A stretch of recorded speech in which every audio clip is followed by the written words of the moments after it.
आप सब। उम्मीद करती हूँ आप सब ठीक होंगे। आज मैं आपके लिए लेकर आई हूँ एक बेहद रोमांचक कहानी। तो चलिए शुरू करते हैं। कहानी की शुरुआत होती है एक फोन कॉल से। अनु का नाम सुनते ही गायत्री देवी के चेहरे पर एक हल्की मुस्कान आ जाती है और उनके मन में एक अजीब सा एहसास जाग उठता है। अनु की आवाज इतनी मिलनसार और अपनी जैसी लगती है कि गायत्री देवी को ऐसा लगता है जैसे वह किसी अपने से बात कर रही हो। फोन पर बातचीत के बीच अचानक घर के एक लंबे समय से बंद कमरे से हल्की हल्की आवाजें आने लगती हैं। गायत्री देवी दौड़कर कमरे की तरफ जाती हैं। जैसे ही दरवाजा खोलती हैं, कमरे में अजीब सी हलचल होती है। वह देखकर स्तब्ध रह जाती हैं। कमरे के कोने में जैसे कुछ गिरा हो और साथ ही एक अजीब सी फुसफुसाहट भी सुनाई देती है। गायत्री देवी का दिल जोर जोर से धड़कने लगता है, लेकिन वह अपने डर को दबाकर अनु से बात में वापस लौट आती हैं। इस बीच सिद्धि माता ने पहले ही बता दिया था कि अनु बहुत जल्द उनके घर आएगी। इस बार गायत्री देवी का जन्मदिन है और अनु ही पूरी पार्टी के इंतजाम कर रही हैं। आर्या ने भी वादा किया है कि वह अनु को अपनी माँ से जरूर मिलाएगा। लेकिन कहानी में हमेशा ट्विस्ट आता है और इस बार वह ट्विस्ट है मीरा। मीरा ने पहले से ही ठान लिया है कि वह किसी भी तरह अनु की बेइज्जती जरूर कराएगी। उसने अनु की खास राजनंदिनी वाली साड़ी उठाकर खुद पहन ली है।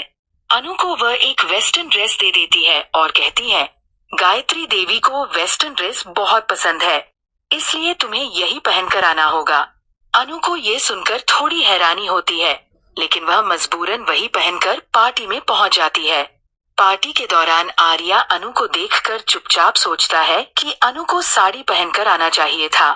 वह थोड़ा नाराज होता है, लेकिन फिर समझ जाता है कि ये सब मीरा का चालाकी भरा प्लान है। मीरा पूरी तरह से तैयार होकर पार्टी में आती है और राजनंदिनी साड़ी की शोभा का पूरा लाभ उठाती है। वह खुद को हर नजर में सबसे आकर्षक और सबकी निगाहों का केंद्र बना लेती है। जैसे ही गायत्री देवी अनु की ओर देखती है, उनका दिल जोर से धड़कने लगता है। उन्हें अचानक ऐसा महसूस होता है कि ये वही लड़की है जिसे उन्होंने पहले भी कहीं देखा है। उसकी आवाज, उसकी हरकतें, सब कुछ उन्हें अजीब तरह से परिचित लगती हैं। वही पार्टी में मीरा कुछ और भी योजना बना चुकी है।